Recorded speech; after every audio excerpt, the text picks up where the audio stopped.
Queridos amigos, bienvenidos. Es nuestra segunda sesión de Periscope sobre fragmentos literarios, cosillas que voy leyendo habitualmente y que me apetece comentar entre vosotros. Sabéis que hoy es día 2 de noviembre y se celebra, es una manera de decir, porque son 40 años sin Pierpaolo Pasolini. Es verdad que él murió en la playa de Ostia hace 40 años ya, hace 40 años. Pierpaolo Pasolini, él decía que por encima de todo se consideraba un escritor. Lo que pasa es que, como hizo esas películas en las que criticaba a prácticamente toda Italia, a todos los sectores italianos del mundo de los, sobre todo pues eso, la intelectualidad baja, los aburguesados, los que querían mantener una sociedad cargada siempre pues de principios de cultura de masas, etcétera, ¿no? Entonces, bueno, pues era un tipo incómodo. Entonces se dice que incluso lo mataron fue un acto de Estado, o sea, un asesinato de Estado. Bueno, eso nunca se sabrá y hay muchos libros al respecto. Bueno, que podéis comentar todos los que queráis o habéis visto alguna película de Pasolini o habéis leído algún libro de él, ¿no? Yo tengo entre las manos un libro, os voy a dejar con la tensión hasta el final de contaros qué libro es, porque a mí me ha fascinado y además se ha descubierto recientemente, porque parte de una entrevista que se le hizo en las dos ocasiones que estuvo en Nueva York. Bueno, decíamos que por encima de todo él se consideraba escritor. Ah, que se ve girado. Gírate la cámara. A ver, desplazamiento. Efectivamente. Gracias de todas maneras, pero es la única forma que tengo de hacerlo.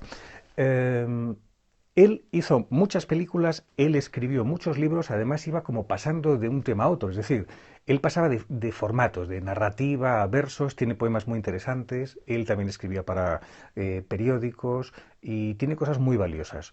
Ahí me parece que etiquetar a un ser humano, a un intelectual tan profundo como Pasolini, como comunista y como ateo, me parece que es un poco ridículo, ¿no? Porque eso lo intentamos hacer todos los seres humanos.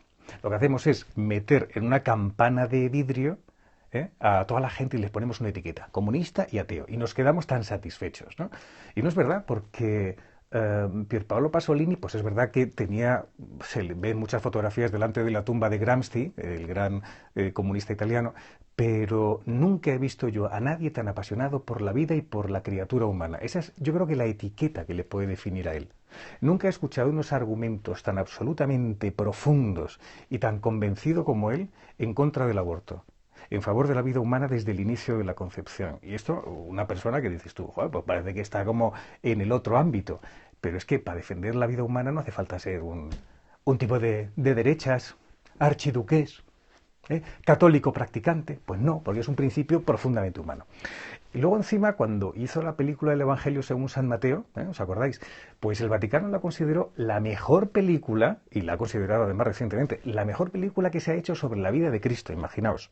Y también tiene una peli que ha sido galardonada con el Gran Premio del Cine Internacional Católico y tal, que se llama Teorema, una película muy interesante, que escritores de la talla de François Mauriac, pues dijo que era una obra de arte, ¿no?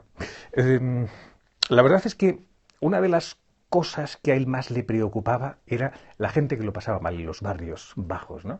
Ese subproletariado, ¿no?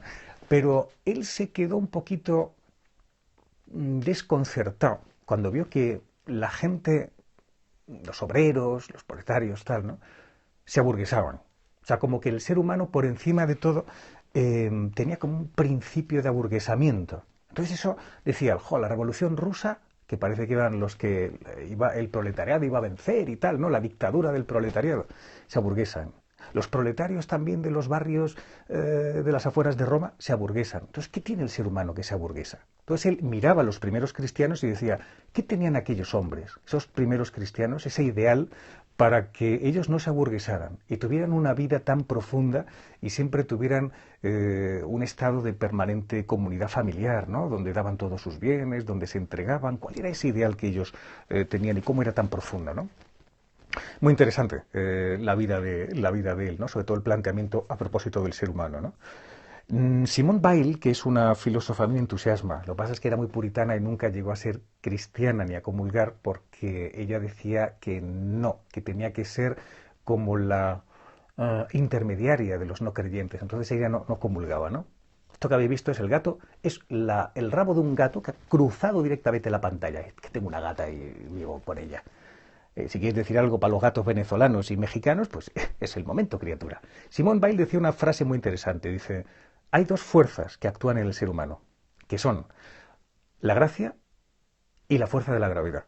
La gracia viene del cielo y es la apoyatura sobrenatural del hombre, y la fuerza de la gravedad, que es la fuerza que nos tira hacia abajo, el aburguesamiento, este tipo de historias.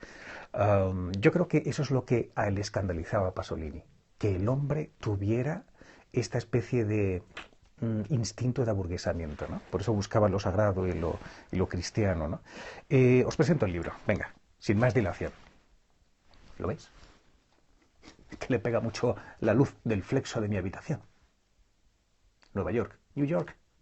Es un libro muy interesante porque es una entrevista con muchas fotografías suyas además, en la que aparecen los dos viajes que hizo a Nueva York. Y, ¿lo conocéis? A ver si alguno lo conoce, sí. Ajá. Ese libro de Rate Nature es una editorial buenísima que publica cosas interesantísimas siempre, ¿no? O sea, yo os recomiendo Rate Nature, desde aquí publicidad gratuita. Y aquí él habla de cosas pues, que a él le interesan, sobre todo de Dios, habla de la relación de los seres humanos. Entre otras cosas, pues fijaos, habla de la provisionalidad de Nueva York, de las cosas que él se va encontrando. Dice, Nueva York es como Calcuta, dice, el mismo tipo de pobreza que encuentras en Calcuta. Dice, no es una miseria económica, no la miseria de quien no tiene para comer, dice. Es una miseria, podríamos decir, psicológica, porque es la miseria de la provisionalidad. Muy chula la palabra, porque hay muchos edificios construidos deprisa, decía, como el imperio de lo provisional.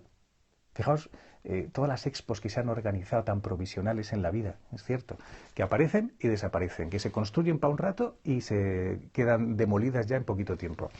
Él criticaba todo esto. Otro momento interesante es cómo él desde el principio tenía una mentalidad religiosa, porque fue educado en la fe, en una familia campesina, ¿no?